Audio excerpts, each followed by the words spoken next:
Ouroboros by C.O. Ebert. My mind sat in the state of constant waking it had lingered in for hours, unable, due to my condition, to find sleep. I was conscious, but somehow my concentration, having nowhere else to go, began to observe itself and circle back upon itself, pulling away internally from the waking world. Denied true unconsciousness, my awareness did this dance to spare my mind continuous, unending realization of every passing second. When I was not in that state, that is, when I was fully awake, I had begun to think of that other state as a snake eating its own tail, as one finds in the old Greek symbol of the Ouroboros. A hand shaking my shoulder roused me from the Ouroboros. 5 minutes, said the father. The professor wanted me to wake you. I don't sleep, I said. Obviously, said the priest. Obviously, I just refer to my own inactive periods as sleep. It creates a feeling of normalcy for me, I suppose. I'm sorry, Father, I said. I'm far past the point of being able to gain any comfort from euphemisms. For a moment I considered sharing the concept of Ouroboros with the father, but he led the conversation elsewhere. How many are you bringing back this time? He asked. Only one, I said. The professor says the infection started with people who are biologically female, so he only wants to work with biologically female subjects. He's learned that things won't initially reproduce in a biologically male host unless they've been introduced by a biologically female host. He's curious how we, that is, all of us here, got the infection, so to speak, seeing as how our particular brand of the condition will only manifest in men. I'm not sure you can call us that anymore, the priest said. Yes, although I was going to say biological males. And he wants us to bring back an electron microscope. Where are you going to get one? And even if you could, they're rather large, if I'm not mistaken. Are the three of you going to be able to carry one? Actually, the officer says there's one in the police station they got just last year for crime scene investigations, and it's reasonably of a size that we can carry it. We'll make our trip there, pick up the scope, more gas for the generators, and one subject. That's a crowded part of town, said the priest. I know, I said, I know. Do try to keep the captain from killing as many of them as possible. I scare them off with the flamethrower, Father, and the officer uses the stun gun. But try and tell the captain not to shoot those things. They're people, mister, he said. Are they? I asked. More than we are, he replied. How's Jane? I asked. She's asleep, he said. I looked at him incredulously. Sedated, he admitted. The last time she was awake, was there any recognition? None, said the priest with a saddened, downward look. Don't worry, said the officer, coming into the small alcove I had made myself out of what had been a meat storage locker. The professor's going to develop a cure. Jane'll be fine. They all will. The father stepped aside and let the officer assist me to my feet. Despite the relatively rigorous movement that we would be engaging in shortly, it was important to move slowly for the first few moments after coming out of torpor. The officer and I went to the staging area where we would open the security door and take the Hummer out. The captain would drive, of course. It was his vehicle. He was already in the bay, aiming his gun at something that wasn't there. I already looked through the video camera, the captain said. None of those things are out there. We're going to be running into some of them in the downtown area, said the officer, when we get near the precinct. We need to run into some, I said. The professor wants one, female. If we can get a docile male, he'll take that too. Captain, said the officer, remember, the professor needs them alive, okay? He needs one or two alive, the captain said with a smirk that showed off that huge cheek wound of his so well that it made him look like a creature from a 1930s horror comic. We packed a dolly in the rear of the Hummer and put a few of the lift grips we needed to minimize strain on ourselves when we attempted to move an object of any significant weight. The father was slowly wheeling the professor into the bay. We have everything, Professor, said the officer. Good, said the professor. Very good, gentlemen. If you can bring me that electron microscope, I think I can develop some kind of cure, for lack of a better term, within 48 hours. I just need to be able to get a better look at those nanites more closely. They were nanites this time. He called them nanobots, nanomachines, nanoparticles at various times, all terms he'd lifted from science fiction, which had now become all too real. At first, the professor had thought it was a virus. That would have explained the people in town, but a virus wouldn't explain us. Okay, said the officer, because I don't know that we have much more than 48 hours. I lost another 6 pounds since this morning, he said. When you get back, said the professor, straight into the cold for you. I can't promise we won't need to make one more run. When you say cure, asked the captain, you mean for them or us? Captain, said the father, who was pushing the professor's wheelchair, you know what the other told the professor. None of us is doing this because he expects hope for himself, at least not in this world, but we may yet be blessed in the next. What? Said the captain snidely. Blessed after we die? Good one, father. The captain began to laugh mockingly, and stopped when one of his yellowed canine teeth fell from his gums onto the ground.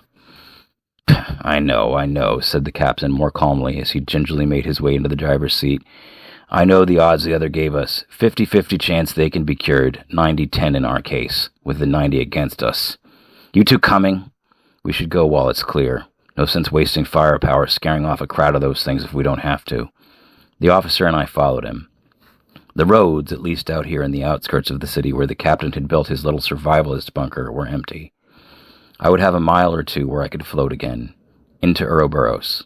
I drifted first to Jane, seeing her morph from the germ suit-wearing scientist I had met to the fevered and savage creature strapped to the table I'd seen. Then I drifted again to Emily, my wife, and the last time I was with her, I remembered when she said goodbye to me, the last time someone used my name. It had been a day off from work. I had jury duty, so it wasn't a real day off. I knew how to get out of jury duty itself, but I had already postponed it twice, so I couldn't do that again. I would need to at least show up for 2 or 3 days and convince either the plaintiff or defendant's counsel that I would make a thoroughly disagreeable juror. They would dismiss me, and I wouldn't be called for 4 more years. I had done it before, and I could pull it off again. I didn't love my job as a high school history teacher, but I liked my routine. If I had jury duty at home, I would have been back in the early evening to see Emily about the same time as if I'd worked, but I had been called out to Harrisburg to serve in state civil court. I asked Emily if she wanted any breakfast before I left, and she said no. She'd already eaten, and a lot apparently. I asked her how her symptoms were since the day before. Her appetite was even more insanely ravenous, her fever worse, and she seemed to be having even more difficulty concentrating and found herself still almost constantly angry with no seeming cause. She insisted on not going to the doctor, even though she had the symptoms of this mood flu or hunger flu that had started popping up in the news midday the prior Friday. She wanted to wait 1 more day. She promised she would go, despite the crowds, at the doctor's offices and hospitals, if she truly wasn't on the mend by the following day. I said I would skip jury duty the next day if I needed to take her. She reminded me not to kiss her goodbye just in case, as it seemed there were a lot of cases of men now coming down with mood flu also, dismissing a theory a few toxically masculine radio DJs had advanced earlier in the week that mood flu was nothing more than a case of lots of women getting, quote, Mr. Monthly Visitor, severely and all at the same time. Indeed, Eric Vale, a neighbor in our development, had a pretty severe case of the mood flu himself by the end of the weekend. Since I hadn't cooked breakfast for Emily, I didn't bother to cook it for myself. Some shitty and flat thing that made an Egg McMuffin look healthy by comparison sat under a heat lamp at the gas station, and I grabbed that and a coffee. As I made my way onto the highway, the British-accented computer voice of the GPS informed me, GPS signal is not available. I knew how to get to Harrisburg without the GPS, but I really wanted my friend Jeeves PS, as I had nicknamed the European voice setting for some reason, to guide me around traffic. I fidgeted with the radio, past country, easy listening, and Spanish music, looking for a traffic report. I feared the amount of time I might lose if I took the wrong route. Several minutes passed, and I gave up, stopping on a station which was in commercial. I decided as bad as the road was maintained, without any guidance from the GPS or the radio, my best chance at avoiding traffic was to take the relatively desolate 616. A local muffler store radio ad was interrupting the mid-morning stream by our local DJs, Jerry in the Morning and his friend Katzo. "This is Jerry Collins," he said, in a much more official-sounding voice than he usually spoke in. "What I'm about to tell you is not a joke. I repeat, this is not a joke. Carlisle Hospital is closed. I repeat, closed. The patients there being treated for mood flu have overtaken the hospital, and ABC News is reporting that the Office of Homeland Security and FEMA are advising you to stay clear of anyone who has mood flu. We're getting reports of what they call widespread violent outbursts, random violent behavior from mood flu patients. We also have reports from ABC and NBC News that at least 12 hospitals nationwide have reported patients pronounced dead and in the morgue, in some cases up to 48 hours, have woken up and demanded to be released. We do not know if this is mood flu or not, as these supposedly undead or zombie patients are rational. Jury duty could wait. Even if she was dangerous, I needed to get home to Emily. I looked up to see if I could find a place to turn around, and I saw a semi-truck passing on the other lane. A man, looking to be in his 60s, if he was a day, was running toward the truck from the shoulder of the road faster than any Olympic sprinter I'd ever seen. I watched him as, with outstretched arms, he ran in front of the semi, as if to bodily confront the many-ton vehicle.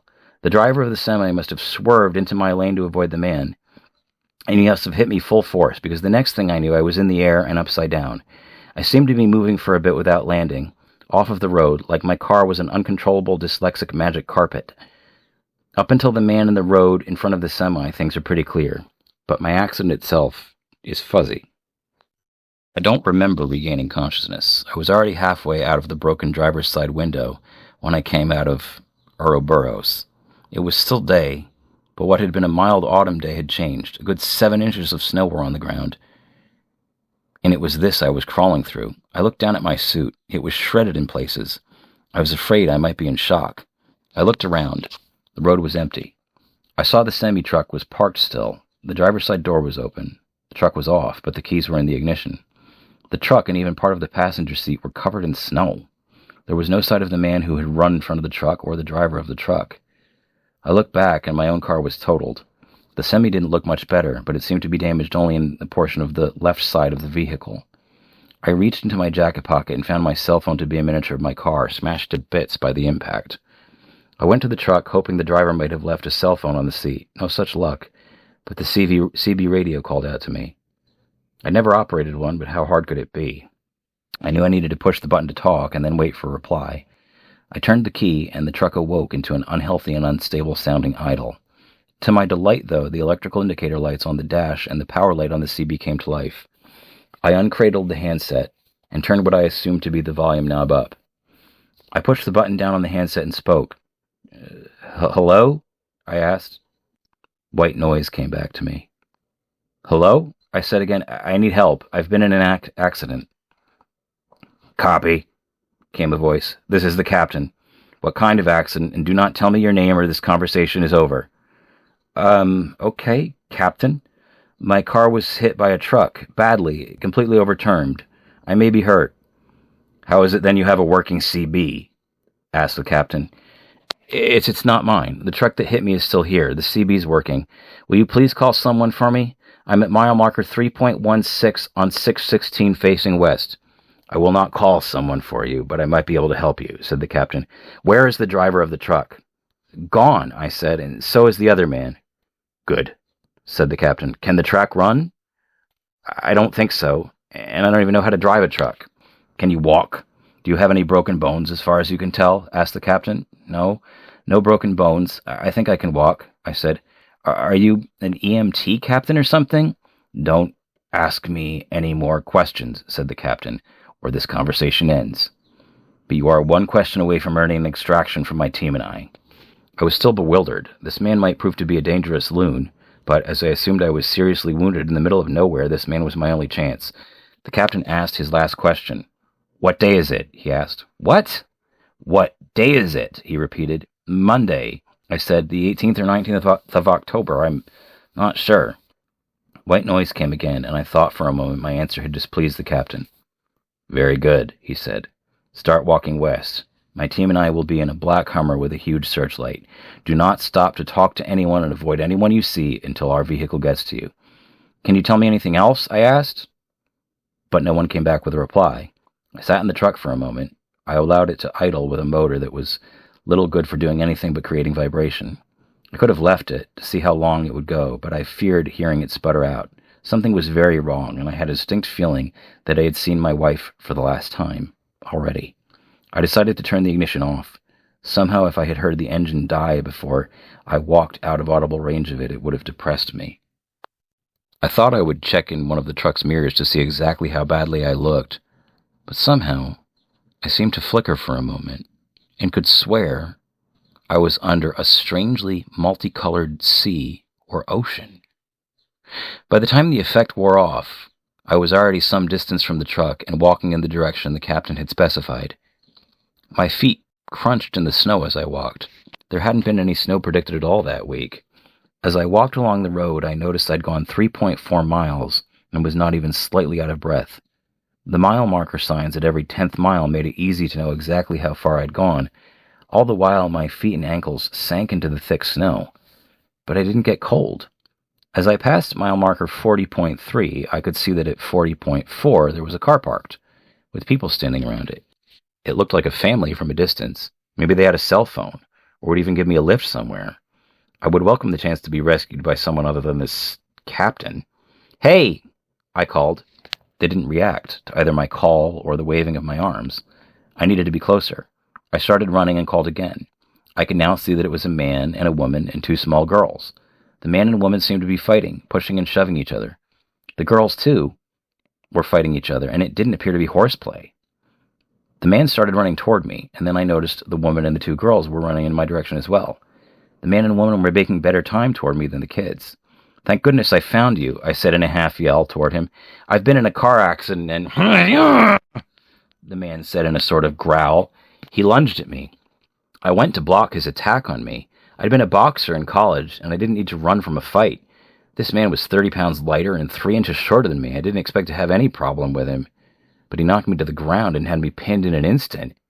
Either he was much stronger than he looked, or I was much weaker than I should be, perhaps from blood loss or something else. A crunching and snapping sound like the breaking of the wishbone of a Thanksgiving turkey came from my sternum, where he struck me with both fists cupped together, but I felt no pain. I tried to push him off me, but to no avail. By now his wife was upon me too, and began to claw at his back. He ignored her for a second, then got off me to attack her. As he went to stand again, she got the better of him and pushed him to the ground. She now turned her attentions on me and began clawing at my chest, just as she had her husband's back. He was back on his feet now and seemed to be deciding if he should attack her, or if he should regain the right to attack me, or simply join her in attacking me in unison. He moved to the side of her, seemed ready to deliver another heavy blow to me. Suddenly he was vibrating. His back arched up straight. I squinted and could see he was vibrating because a copper wire had made contact with his t-shirt. Connected to the other end of it was one of those stun gun-style taser things, held by a man in a police officer's uniform. Just as I was about to be able to make the face out, a flare was thrown in my direction. Its glare transformed the figure who held the taser gun into a silhouette, but it drove my attackers away. "Don't move," said the voice of my rescuer. "We're going to help you." A second figure came around to the back of me and spoke in a different voice. "I'm going to put a hood over your head," it said. "Don't struggle. I promise we'll remove it as soon as we get back to my compound." I recognized the second speaker as the voice of the captain I had heard a few hours ago over the CB. What they placed over my head felt like thick plastic, and though not wrapped snugly, did seem airtight. I worried about breathing, but after a short moment realized I didn't have any discomfort. I didn't even have the sensation of warmth or wetness, or the condensation of my own breath against the plastic hood. The hood also did not limit my ability to hear the captain and the second man as we drove in the vehicle they had helped me into. I was worrying about my wife and my neighbors and the world and this madness that seemed to have engulfed things, and wondering if mood flu might have caused some of this, and wondering how serious my wounds might be, and worrying if I should trust this captain, and worrying more than anything, perhaps, why I didn't need to breathe anymore, it seemed. Perhaps I was worrying about this last factor, I must begrudgingly admit, even more than I was worried about my wife. The vehicle rocked back and forth, and I was nearly into the semi-detached state I would come to call my Ouroboros when the captain spoke, and brought me back to full awareness. "I suppose you want to know why those people attacked you," said the captain. "Mood flu?" I asked. I heard something about mood flu on the radio, people becoming violent. I heard it right before my accident. They said people were getting so violent they were closing down the hospitals. There were even reports of the dead coming back to life in the morgues. "If it means anything," said the second voice, "those people who attacked you were very much alive. Their brains are cooked like eggs and their minds are gone, nothing left but rage, brainstem, and reptilian complex, as the professor would say. And what we thought was mood flu isn't a flu at all. It's not even a virus. We should let the professor explain that, said the voice of the captain. He and Jane do the best job of explaining that stuff. We might get it wrong. Who are the professor and Jane? And for that matter, who are you two? I asked. My name is... We don't use names, mister, said the second voice. I'm just called the officer here. And the captain you met, you'll shortly meet the professor, the father, and Jane, and the other. Yeah, said the captain. We'll call you mister. Don't ever use your name, or we'll tear you limb from limb on the spot. Somehow I knew the captain was serious, and so I would be satisfied to be mister for the time being. Oddly appropriate, considering I was a schoolteacher. Why does Jane get to have a name? I asked. You'll see, mister, said the officer. This hood'll come off too. Jane'll take it from there. She'll explain everything, and show you everything too. Though you'll wish she hadn't, added the captain with a laugh. I was led through a small corridor after we got out of the vehicle. I realized we'd parked indoors, either in a bay or garage of some kind, and I was placed in a chair. One of the other two leaned in close to me and spoke in a whisper. Jane'll be right in, said the officer. I'll see you soon, and I'll just say in advance, mister, I'm sorry.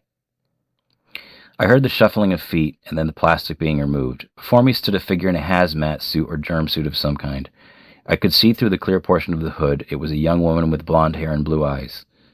Hello, she said in a voice rather more gravelly than I had expected from such a petite creature. My name is Jane Watson. They're calling me Mister, I said. They've explained the moratorium on names to you then, she said. Yes, I answered. Moratorium for everyone except you. Yes, said Jane. Well, that and the germ suit is because I'm not infected. And I am? I asked. Yes, she said. You and the others. So we might turn into savages? Like those people who attacked me? I asked. No, she answered. You won't. I glanced up and saw the room in which I was decorated with a poster of Hitler, and of someone who I knew from history was also a high-ranking member of the Nazis but couldn't place a name on. I also saw swastikas here and there. What the hell is this shit? I asked. The captain was a neo-Nazi before this plague broke out. He was a conspiracy theorist. He actually turned out to be right, though, at least about this. That is the need for a bunker. He was preparing for this for months before it happened. He's one of those nut-job breakaway militia types, I asked. Former Army Special Forces, Jane answered. He served in the Iraq War, the first one. And he's a fucking Nazi, I said. It doesn't matter anymore. The officer was an African-American man, or so he says. There aren't many rational beings left in the world. The captain and the officer have been working together for the good of the project, Jane said. The project? I said. What project? And how could the officer say he's a person of color, but you can't tell simply by looking at him? The project is a cure for the plague, Jane said. Lady, this isn't making any sense, I said, getting to my feet. Remember the reports of people waking up in the morgues, Jane said? Well, the plague does two things. It can make the living mad, full of rage, and it can reanimate the dead. This is bullshit, I said. It's quite true, sir, said another man coming into the room. The speaker was a man in a priest's uniform, striding slowly with another man in a wheelchair. The man in the wheelchair had no legs, so to speak of, and was badly decomposed. His face was shriveled and skeletal, his lips pulled back to expose teeth. I could tell he was somehow animate, though, because his eyes moved and looked at me as he was wheeled into my presence. The priest was in an earlier state of decomposition, looking perhaps like a body at a funeral, which the morticians had not taken care of. The half-skeleton spoke to me. Our research has shown that the flu is not caused by a virus, but is caused by tiny machines called nanites. I collapsed in my chair, terrified of these undead things that were surrounding me. Jane, the woman in the germ suit, made no attempt to get out of their way. That means it's man-made, said the voice of the captain, as a figure from which that voice had uttered entered the scene. He was an unkempt thing. Half his face was yellow and marked with spots of rot, but still vaguely human. The other side, however, missed an eye, and any flesh where the right cheek should have been was gone, giving him a permanent hyena grin on one side. Unlike the other zombies, for this is no doubt what they were, the captain, however, wore clean and pristine clothing consisting of a camouflage shirt and slacks. Finally, a badly burned cadaver in a policeman's uniform strode in. I now saw what Jane had meant, that whatever this man's ethnic identity had been in life, one could now only take his word for it. "Mister," the captain said, "on the radio you said you thought it was still Monday. It's Saturday." The captain laughed a horrible laugh at me. The priest walked slowly away from the wheelchair where he had been pushing the half-skeleton entity I assumed must be the professor. The priest returned with a mirror in his hand, similar to the one my wife used to use to see the back of her head when she curled her hair. I already knew what I would see. I took the mirror from the priest zombie, who I knew must be the father, and looked in it. A final zombie dressed in the shirt and tie I had worn to jury duty and containing my own countenance beneath its rotted and smashed face stared back at me. There was only one living person in this room, and it wasn't me, it was Jane. I was as dead as the creatures around me. I screamed for what must have been hours. The father and the officer remained with me the whole time. When I'd calmed down enough, the father explained their mission to me. He led me into a lab where a woman and man, alive but turned mindless by the mood flu nanites, were strapped to a table. The professor had been studying them. In a tube filled with some kind of fluid was what appeared to be a brain with one rotted eye attached to it. Wires were hooked up to it, and several monitors and displays were on the pedestal of the tube. "Meet the other," said the father. "He's alive?" I asked. "He's as animate as us." "I don't know if you would call that alive. He was a colleague of the professor's. The professor and the captain are rather tight-lipped about how they became infected, or rather reanimated. Not asking is one of the rules of this place, but the rest of us assume it was early on. The captain's been stockpiling supplies for some kind of end-of-world scenario like this for years," the father said. "And the professor communicates with this thing?" I asked. "The other produces brainwaves," the father said. "Only the professor can understand them at readouts. They communicate through a sort of Morse code, I guess." "So the other, and the professor, and Jane knew the captain when he was alive?" I asked. "Yes," answered the priest. "All of the research equipment here is the professor's." "What were they researching?" I asked. "That they needed all this biotech stuff." "They feared a global conspiracy to control people through vaccines," the father said. "They were trying to get proof of the conspiracy when the plague started to break. The other is the one who figured out it wasn't a virus, that it had to be nanotechnology.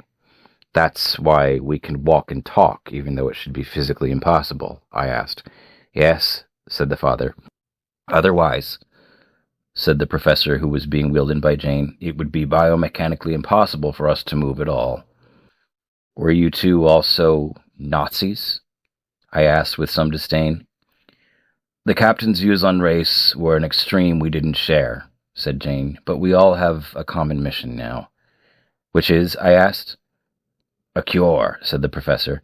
"The other possesses a mind beyond any human intellect I have ever previously encountered. He may be able to tell us a way to reprogram the nanites to reverse what they've done." "You mean bring us back to life?" I asked. "Possibly," said the professor. "They could repair our cellular damage, but I do not think so. In fact, I would view it as very unlikely. Likely when the nanites are reversed in our systems, we will revert to our natural state."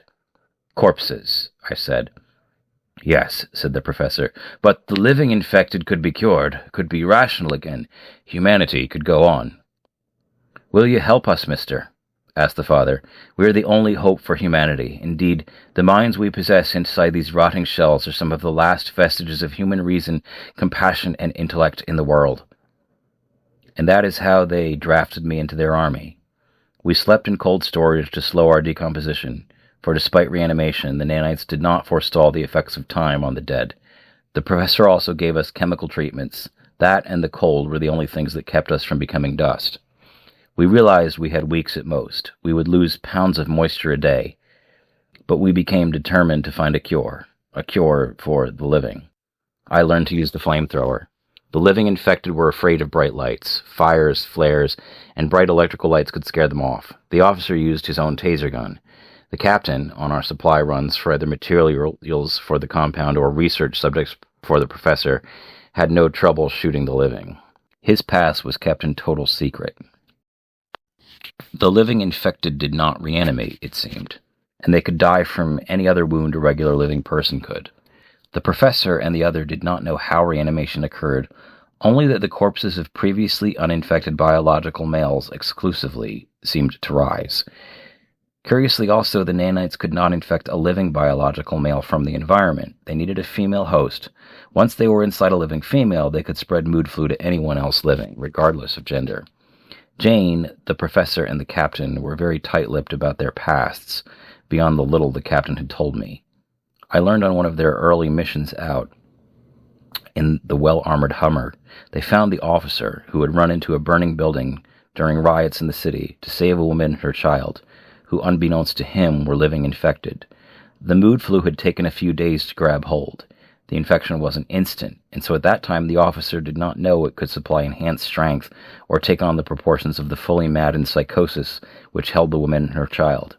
They beat the officer into unconsciousness as he tried to pull them out. That or smoke inhalation got him. Like me, his death was fuzzy. The flames surely dispatched him from this life, but the nanites brought him back. The father had died in his sleep, and they found him walking the streets near his parish. As to why the other was so badly destroyed, we were told nothing. It was on one of the missions to retrieve specimens that Jane's suit ripped. It didn't rip in an attack. The captain was unable to hold up the end of an empty hospital gurney he was carrying with Jane, and it fell upon her, ripping open her protective suit. We had to watch her slowly lose her mind to the infection. The missions became harder without her. Though we were male, we were dead. She had been the physically strongest of us. We couldn't take the living in hand-to-hand combat. We needed to rely on shock and awe tactics on our weapons. We needed to knock living infected unconscious and restrain them to bring them back to the compound. And when lifting an unconscious infected or even an inanimate object, we needed to take the utmost care. Our bodies were weaker and more fragile each day.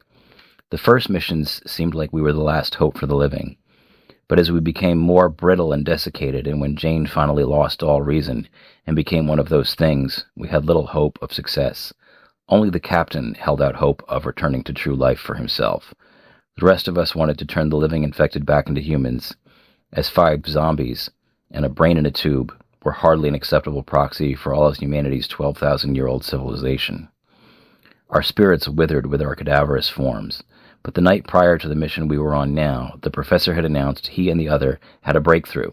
They had figured out how to isolate and reprogram the nanites. They needed one thing, a very specialized item that neither the professor nor the captain had thought to stockpile their facility with, a scanning electron microscope. The officer announced the main precinct in the city had one. It was about the size of a Xerox machine and was a special, somewhat portable version for crime scene investigation. The captain, the officer, and I might be able to lift it if we used the special lift grips and moved as gingerly as possible. The father was too weak by this time to go with us. This was the mission I faded into and out of Ouroboros on as we rode in the Hummer. Going through the suburbs, the living infected were scared off by the bright searchlight. But as the crowds of the beasts got thicker, they would be bolder. One thing they retained was an inherent and understandable human revulsion to a walking corpse.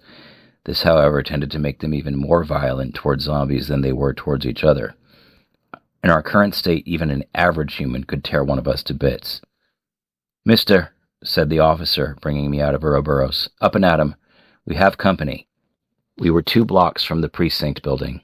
A crowd of living infected blocked our passage from going much further. We carefully got out of the vehicle, and the captain did what he could with the searchlight. I began to arc the flamethrower toward the crowd, and the things backed away from us enough that the officer and I were able to walk slowly as I repelled the crowd to the right with the flamethrower, and the captain slowly inched the Hummer forward and warded the things to the left off with the searchlight. The officer, still a good shot, tased an aggressive male dressed in football fan gear who rushed at us anyway, and when he went to the ground unconscious, it seemed to give the other things pause. Things. One of these things was Jane, and if Emily was still alive, she would be one of these things by now. These were sick humans, and we, despite having human minds, were animate corpses. Who was I to think of these poor wretches as things? The midnight pitch-pot was calling the kettle black. "There's a garage," said the officer. "Back the Hummer in there." The captain shined the searchlight around the interior of the garage, and it was thankfully empty. The officer motioned to me to stay by the entrance with the flamethrower in case any human beings, that is, tried to enter. I heard sounds from behind me and turned around. "It's all right, mister," said the officer. Next, I was startled by some motion in front of me, which I quickly realized was the garage door closing of its own accord. Lights flickered on in the garage. "Well, looky here," said the captain, who had now disembarked the vehicle and was pressing the elevator buttons which had lit up.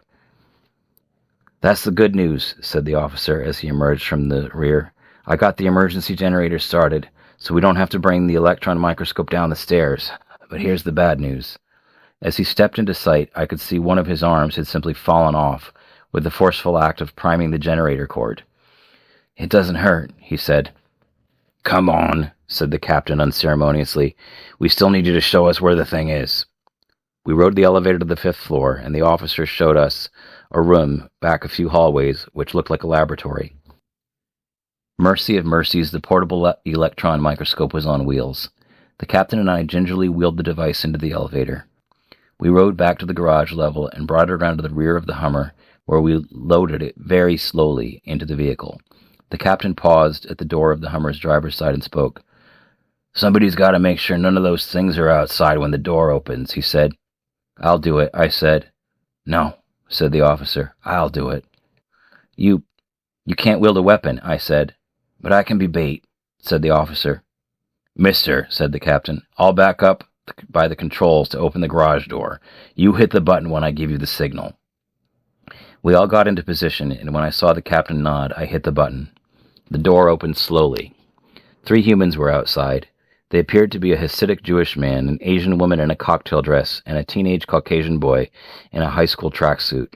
The officer turned to face them, and for a moment the 3 humans had an instinctive reaction of horror at the zombie in front of them. But it only lasted for an instant. The boy grabbed him first and pulled him to the ground. I could hear the sounds of him being rended limb from limb, his dry, dead flesh no match for these living beings. The only sound I could liken it to in my prior experience was the sound of hard candy being crushed by one's molars, as it is heard from inside one's own head. "Mister," said the captain, "let's go." He opened the passenger door for me, and not thinking, I ran. Running is not an acceptable repertoire for the living dead, and my ankle cracked, my foot dragging behind me. It was not lost on me that the dragging of my useless foot behind me was like an image from a classic zombie film, but there was no thrill in being the poor creature which desperately shambled its rotting form into the vehicle. The captain drove as quickly as he could and ran the boy over. He slammed on the brakes and rolled the window down. He produced his gun and shot the man and the woman. Unlike the movies, it didn't take a headshot to kill the mindless creatures, but of course, these creatures were alive and mortal. In fact, he hit them with such a gut wound purposely, I suspected, so the things might have a slow, lingering death. He laughed, and I could see only the skeletal side of his face, the way the weak light from the interior of the garage shone in through the windshield. "The officer," I said, "and we need healthy specimens for the professor." "We can't help him," said the captain, "and the scope is going to have to be the best we do tonight." "Mister," came a weak voice I recognized as that of the officer from somewhere in the pile of dying and living dead flesh. "My name was Darrell Lee. Remember me. Don't trust anyone but the father and the other." "He's still alive," I said. "No," said the captain as he sped away. "No, he ain't. He wasn't when we left him tonight." Ouroboros came. The father helped me to my alcove at some point, and then the Ouroboros returned.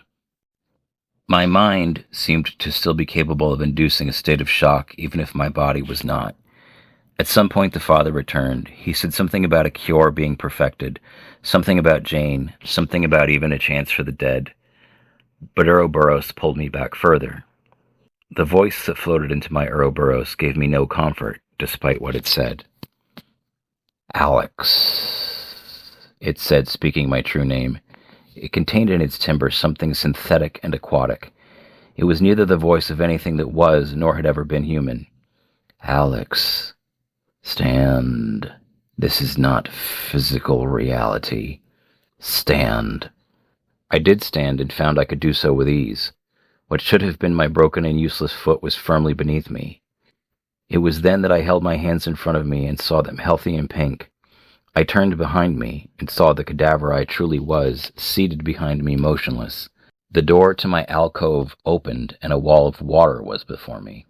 I could see beyond it a vista of twin crimson suns radiating light into a yellow sky and down into the strange yet beautiful sea which was in front of me. The alcove was now gone, and I was deep on the floor of this wondrous yet haunting underwater landscape. Shimmering crystalline plants floated gently in the tides like a forest, and I walked toward a direction which I was compelled. There was the other in his tube. Only the front of his brain and his barely visible eye connected by some nerve tissue sat among the midst of wires. The eye opened, and I could now see it was insect-like in design. The wires flew away from the brain. The tube shattered, and the brain floated in the sea, until a second eye sprouted from it. Then came a third and a fourth. The tissue seemed to grow healthy, and fibrous filaments sprouted in all directions from it, until they began to take shape. In moments, what stood before me was like a millipede that's upper body fanned out into a robust humanoid torso, from which sprouted no less than 10 multi-fingered tentacles. The head was triangular and had 4 of those compound eyes. It was otherwise faceless, but where its chin should have been, were it a human, was some kind of orifice which pointed straight down. The thing's tail culminated in a whip-like structure, which wrapped around its body and came back up. The tail point seemed to go in and out of the head orifice, having something to do with respiration. It looked like it was eating its own tail, like an Ouroboros. "Hello, Alex," it said, forming speech from the tail point engaging with its mouth. "I am the other. My name among my own people was Nixprastikov. You see me as I was in life, on my own world. The nanites, which have caused this plague on your world, come from within my own body. They have many uses among my race, but these were programmed for the innocuous task of providing me life support and motion on the surface of your world when I visited. I was to make open contact with your people, but my vessel crashed on its approach to your world. Both my ship and I were severely damaged in the crash, but I survived. The central computer of my ship and the nanites were at that point controlled by me telekinetically, and they began the task of rebuilding my body.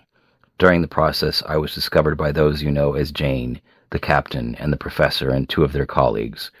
Cruel and twisted as his bigoted mind was, the professor was able to interface with the computer in my vessel and learn of the nanites and their potential to affect organic systems.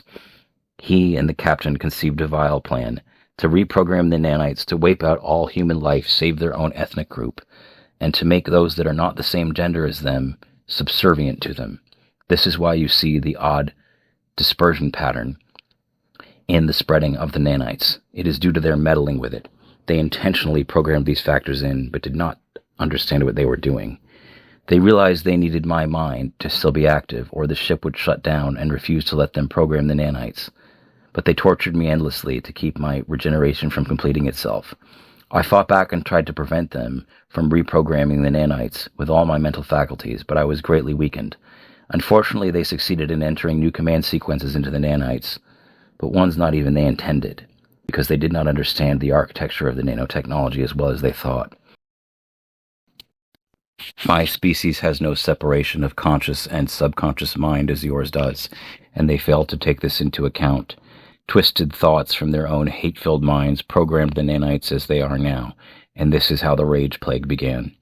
When I saw I was losing command of any means to control the nanites, I attempted to activate the self-destruct mechanism of my craft, rather than let this plague of living hate and undeath encompass your world.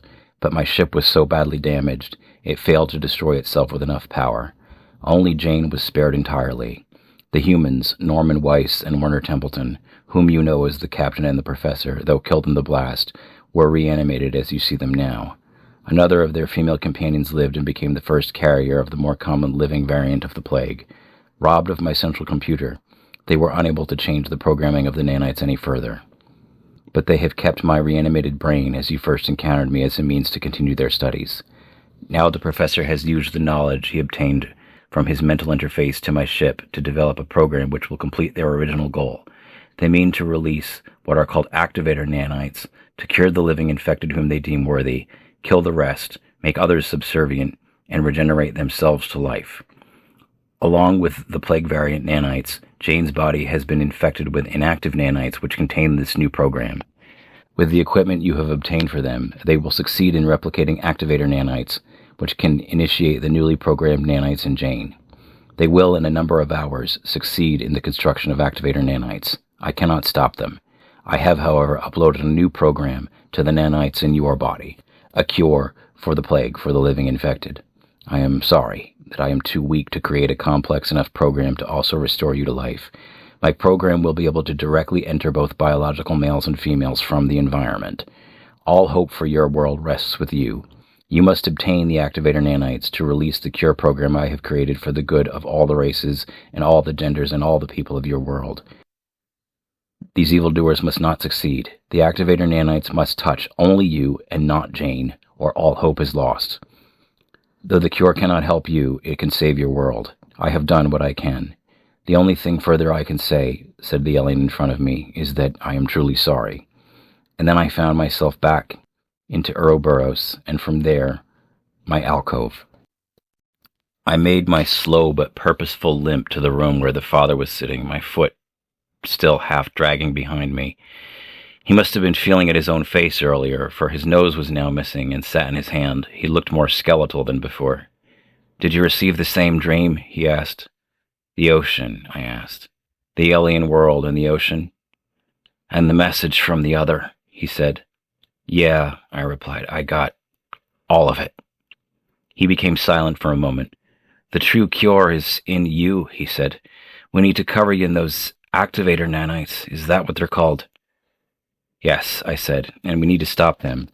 The professor and the captain, I mean. Can I count on your help? I expected some kind of answer to the effect of, I am a priest. I can't engage in conflict. The response I got was for the priest to rise to his feet and nod. Yes, he said. I offered him my hand. Fuck this codename stuff. My name was Alex. Alex Frost, I said. He took my hand to shake it, and I could tell both of us were uncomfortable touching the hand of a dead thing, even if that is what we ourselves were. Father Dimitri Xanthos, he said. Call me Father Jimmy if you want.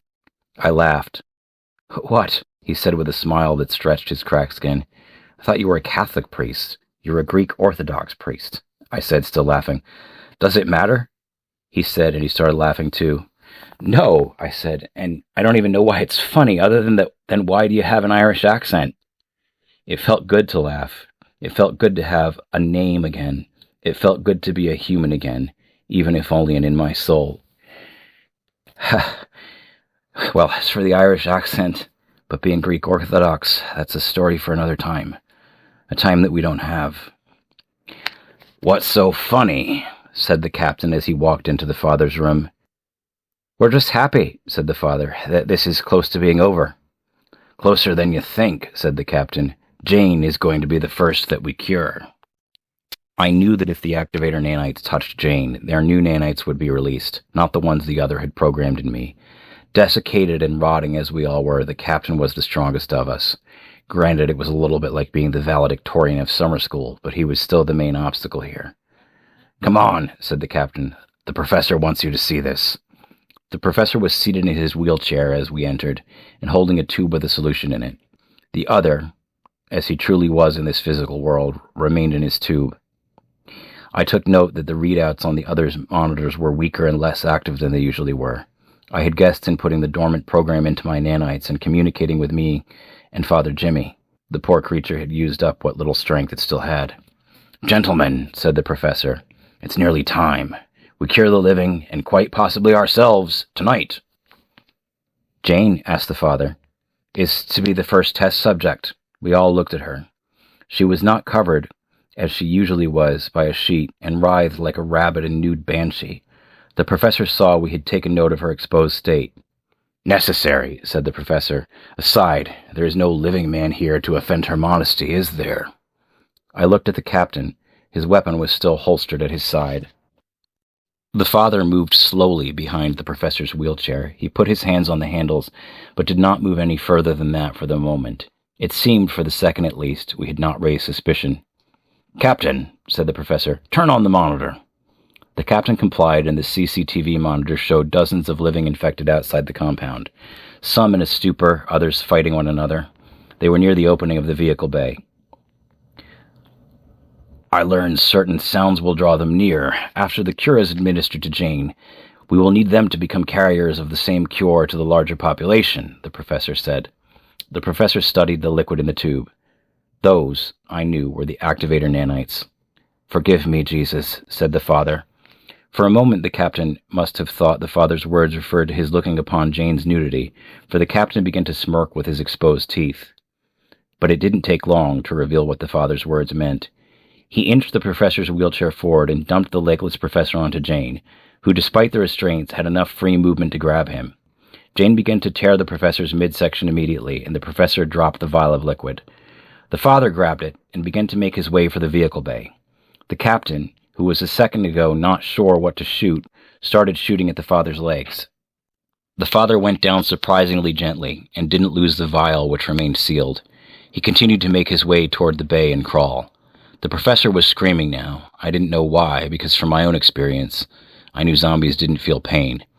The captain made his way to stop the father, but I grabbed him from behind. He went to elbow me, and I heard a squishing and crunching sound as he broke bones and organs in my chest, but I also heard the cracking of his drying and weakened shoulder. I went down, and with my already bad foot, knew I couldn't get back up. I saw the captain's cracked shoulder had caused his whole arm to go limp like a wet noodle as he dropped his gun. I was able to grab it, even as he reached down to get it back. I had it in my hands and was surprised how slowly we were both moving. I fired 3 shots and reduced his head to little more than a jawless skull with one eye. Somewhere Jane was screaming a cry of the living in rage, and the professor was still making noises as his dead flesh ripped apart. The captain was now on the ground with me, unable to balance, it seemed. We both slithered like slow, drunken snakes in corpse costumes toward the bay. When I got there, the father was slumped over a table near the button to release the main door. "Father," I said, "Father Jimmy, open the door." He hit the button and the bay began to open slowly. I asked my good leg to do one last task before it was ruined too, and kick-shoved the captain toward the half-open door. The leg cracked with the exertion, but the captain partially rolled and partially wobbled to the opening, which was growing ever larger as the door went up. His rotting form was grabbed by 4 or 5 healthy, strong, living, and wildly mad hands. He made some kind of inhuman sound. I slithered toward the father, and he hobbled toward me. He unscrewed the vial of liquid and poured it on me. For a moment we were standing, as whole and complete human beings under the sea again, and the other in its true form. We both knew this meant the activator nanites were successful, and now all that remained to be done was to spread the cure in my nanites, a cure which was for the living but not for the dead. It wouldn't be hard to convince the living to come into contact with me. The door was now fully open. The living infected looked even more alive than usual in comparison to our badly rotted selves. They were bathed in soft moonlight, like the gentle white light an aging celebrity uses in a photo to look younger. 15 or so of them began to crowd around us. They would soon be whole living people again. They would spread the cure to the world, and even to my Emily if she was still alive. "Good show, Alex," said the zombie priest. "Thanks, Father Dimitri." "Father Jimmy, you too," I said. "Either name will do," he said, smiling a sad smile. He took my hand in his, and on this occasion I would not complain about holding the hand of another man, even a dead one, with what we had just gone through and what was about to come. "Yea, though I walk through the valley of the shadow of death," the dead priest began, as the living surrounded us, "I shall fear no evil, for thou art with me." I joined him in unison, though the prayer was to a God I did not believe in. It might give Father Jimmy comfort to think that he was soon going to be in a better place, even though he was already beyond death. I wished for him that that could somehow be true. I knew all too well where I would be in a few seconds. Reality warped for an instant, and we were under the sea again with the other, as whole living people. He then changed the sea to a beautiful meadow of earthly form with green hills and blue skies. He made it known to me by pure thought that somewhere my Emily lived and could be cured. I hoped he gave the Father a dream of his God. He was trying to comfort us, but his power was too weak, and the telepathic illusion broke, and Father Jimmy and I were back in the bay with more living than I could count, reaching for us. I think that by the time my half-severed foot was already pulled off by a particularly strong little girl, we were saying, "Thy rod and thy staff comfort me. Thou preparest a table before me in the presence of mine enemies," we said together. I was now hoisted in the air. I heard ripping sounds, and also heard the other say in his dream voice, "It is done. They will be cured. Goodbye, Alex." Still no pain. "Thou anointest my head with oil. My cup runneth over. Surely goodness and mercy shall follow me all my days, the father said alone, and then his voice stopped as well. As Father Jimmy's last words were spoken, my head must have come away from my own neck, for I saw the crowd moving my torso the other way, and when he fell silent, there was a moment where I seemed to be face to face with half of my own head. I was not sure if I was the right half looking at the left, or the left looking at the right. Maybe I was both. Vision went, but did the grunts of the living infected sound perhaps a little more human and a bit less bestial as the cure began to work? Hearing went away also, so I couldn't be sure. And then came only Ouroboros.